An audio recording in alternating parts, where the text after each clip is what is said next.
Meanwhile, tonight, it is something you may not even think about in this extreme heat. The safety of the food you eat from local grocery stores, even our local restaurants. Tonight, 13 Investigates has uncovered serious health concerns. The problem starts on Indiana highways, and it's a problem even state police say is gross, disgusting, and very dangerous. Investigative reporter Bob Siegel takes you on the road to expose the threat and to show you what's rolling into town every day. If you think state police are just looking for speeders, think again. All across Indiana, state troopers are now cracking down on something else.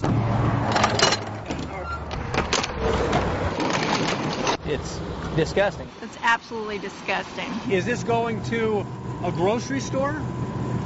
Yeah. They're looking for commercial food trucks, the kind of trucks that haul food to your local grocery store and favorite restaurant. Thousands of these trucks travel through Indiana every week, and most transport food safely. This temperature's good, 34. That's exactly where we want it to be. But others do not.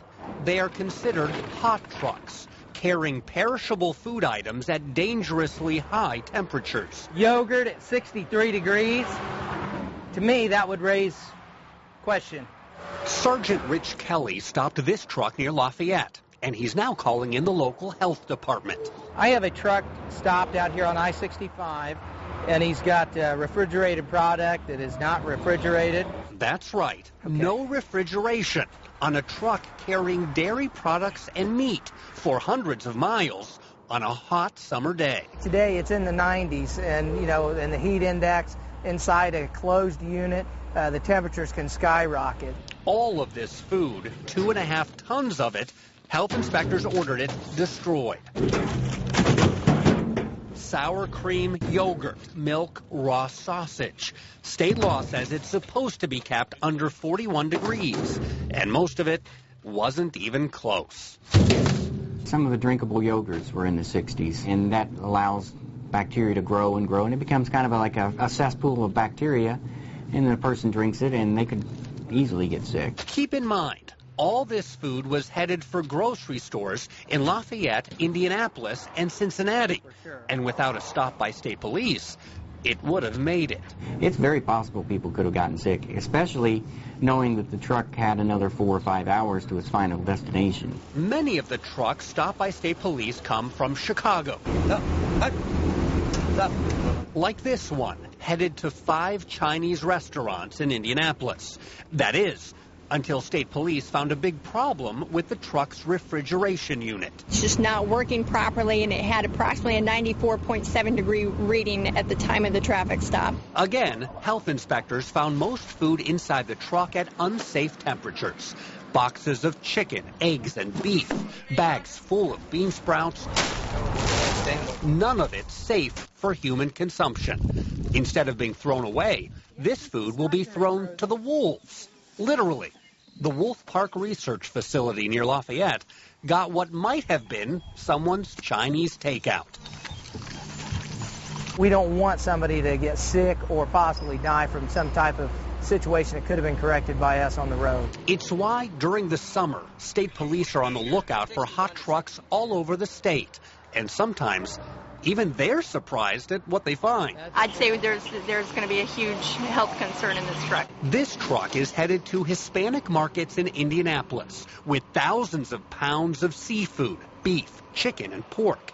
Some of the items are supposed to be frozen, but the driver tells us his refrigeration unit is not working properly. It's not keeping things as cold as it should? No, don't coming down to 30, stay in 40. But you got meat on the truck, so that's right. A problem.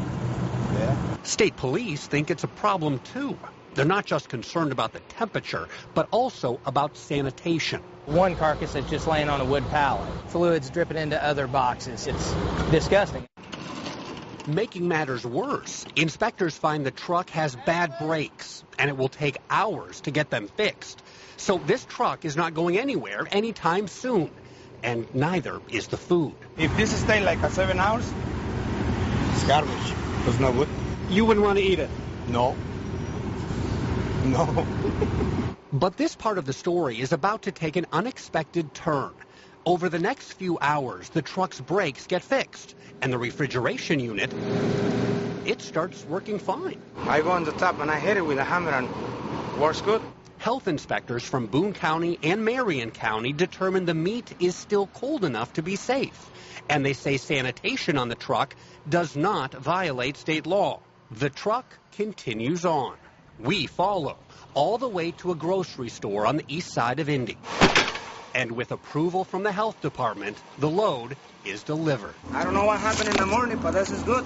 Whether a truckload of food is safe or whether it's a serious health risk on wheels. It's not safe at all. Bacteria can certainly grow in all of this. Often, it's hard to know without a traffic stop by state police. Upon opening the door, I immediately saw flies, and we were overcome with a strong odor of rotten food. You see, state police can pull over these trucks, but health inspectors can't.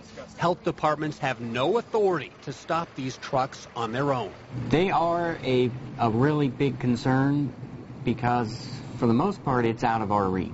Seems like there's a pretty high probability that a lot of this stuff is slipping through the cracks. Mm-hmm. Absolutely. With state police patrolling thousands of miles, the truth is, the vast majority of food trucks don't get inspected for food safety at all. You may stop one of those trucks. There could be hundreds out there that we are missing. It's a situation that could affect thousands of people. We talked with the distributors and trucking companies cited by state police. Banner Wholesale and A1's Lucky Truck Rental both say they check temperatures before the trucks leave to make sure everything's okay. Banner says state police spoiled the food by opening the truck and not closing it quickly enough to keep out hot air. State police disagree. Again, refrigerated food that's too warm is a big deal because we're talking a serious risk for listeria, salmonella, and E. coli, nasty bacterial poisoning that can make you and your family sick. What can you do about it? Unfortunately, not much. Health inspectors say their best advice, do your grocery shopping and eating out at places you know and trust. I'm Bob Siegel, Channel 13 Eyewitness News.